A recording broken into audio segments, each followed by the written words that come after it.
listening to the Sass Says podcast. I'm your host, Christie Rocha, also known as Sass. I identify as a woman, a wife, and a mother.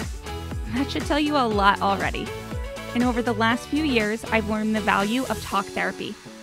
I have seen how my inner work not only enhances my own well-being, but also my marriage, my parenting, my relationships. And in fact, you wouldn't be hearing this right now if it weren't for the work I've done. My mission is to debunk the misconceptions and stigmas around what therapy is and who it's for. Let's normalize working on our mental health and seeking help when needed. We've all heard of self-care, self-help, and self-love, but do you often wonder how to actually make it all happen? I do. You'll hear strategy-based conversations with professionals, as well as inspiring and validating stories from women who are just like you and me. Think of this podcast as the weekly therapy sessions you didn't know you needed, with a dash of sass, a lot of vulnerability, and me, relentlessly asking, but how? Hello. Welcome to the second solo show of this month's series on marriage, intimacy, and mental health. This past Wednesday, I spoke with Dr. Tara Suwanyati-Chaiborn. She is a tenured professor of relational and sexual communication at California State University, Fullerton. She's an award-winning researcher, a sex and relationship coach, and host of Love Bites by Dr. Tara podcast. If you missed it, you're going to want to go back and check it out. She is incredible. All right, so I mentioned at the end of the show that I've really been struggling with how personal to get today, as well as what direction I want to go in with this series as far as these personal shows go. I won't lie, intimacy is an area of this show and this podcast that, I find it difficult to be vulnerable. It's the most difficult area. If I were to speak about marriage and intimacy on that personal level, I'm automatically involving another person, my husband, who has not agreed to have his business out there on a public forum. I'm also just not sure how much of my personal, intimacy I want to be your business. No offense. I share most things with you, but this feels different, Anyway, we'll give it a go. When I think about my conversation with Dr. Tara, the two main themes that stick out are, of course, sexual confidence and sexual self-esteem, which really don't have anything to do with my partner, so that solves that. And now that it's just about me, I have to decide how much I want to say. So what do I want to say? Can you tell I'm stalling?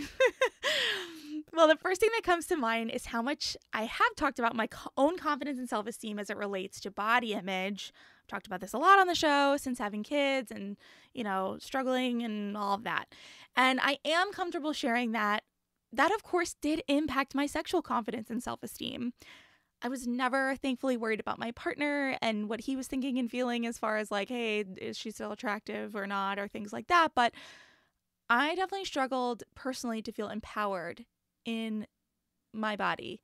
I've felt uncomfortable. I struggled to feel desirable. I struggled to even just be present, because I'm so hyper-focused on my hatred of my own body rather than what I'm doing.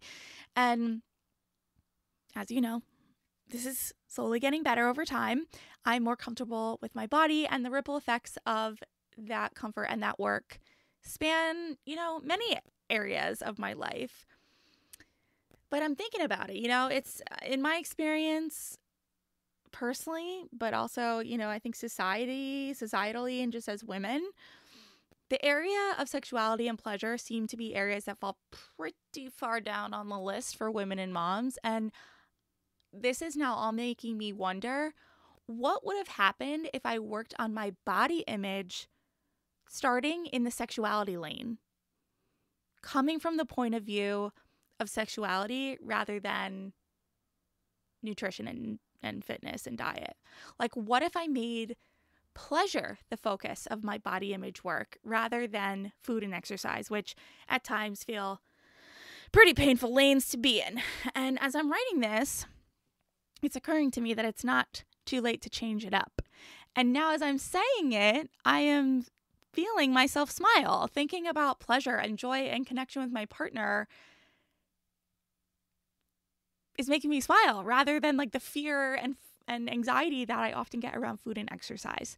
That being said, food and exercise feel more neutral now. My face stays sort of straight as I say those things, but come on, like pleasure always brings a smile. It's something to think about. It's definitely a point of view to explore.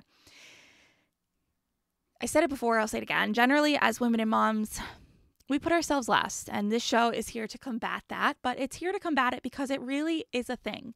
And I think that, at least in my experience and the circles of women that I run in and just general societal messages, this applies to sexuality as well. We put ourselves last sexually. And something that Dr. Tara said that is sticking with me is when she asked, do you feel worthy of pleasure? And this is a really big question. And for me, it's one of those questions that feels like an immediate yes. But when I dig a little deeper, it's not so clear.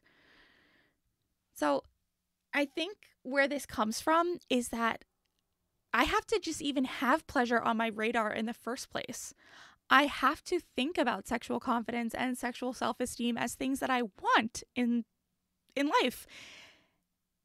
Sexuality can get so far off the radar for so many of us who are running around chasing kids, grocery shopping, working, managing households, and so on. So it has to first be a thing that's even on our minds. And at first, it might take a lot of intentional work to make that happen. And then once it's on the brain, I think then we can ask ourselves, do we feel worthy of it? And again, I say it feels like an immediate yes because I think that's what I want to believe. But I don't believe that it's actually on my radar enough to say that wholeheartedly. And when I think about my actions, my priorities, and my intentions around sexual confidence, esteem, and pleasure, yeah, things are a little gray. It's not as black and white, and it's not as an immediate yes. So for some reason, this feels like an area of life that I don't have to put much work into. Maybe because it's like, hey, it's nature, it happens, it is what it is. I also think that, many experts on the show have shared, including Dr. Tara, that we're not taught to talk about it. We're not taught to think about it or to explore it. So why would it be on our radar? Especially when we're taught to prioritize so many other things. It's like the plate is full. But I'm actually now really kind of excited about changing the narrative, like putting sexual confidence, sexual self-esteem, and pleasure and exploration higher on the list is the new vibe for us. Okay? Are you with me? Let's do it. Literally, figuratively, take that however you mean. Okay, I think I'm good for now. My little anxious, uncomfortable pit in my stomach is starting to kick in, and I think I should just stop myself before I say anything I'm going to be embarrassed about or regret. Dr. Tara, this is a work in progress, okay? I'm here on my podcast talking about sex. That's a big step. If you want to hear more on this, explore it further, ask your questions ahead of time or in person, join us for the live Zoom panel on June 28th at 1 p.m. Eastern. Visit sasssays.com/panel and check back in on Wednesday for the next expert conversation with Dr. Lex. All right, I'll see ya. Bye. Thank you so much for tuning in today. Sass Says is a production of Luann Nigara, Inc. This podcast is meant to be educational and not meant to replace professional therapy or professional medical attention. To learn more about today's show and what's new in my world, head over to sasssays.com. Thanks so much. Talk later.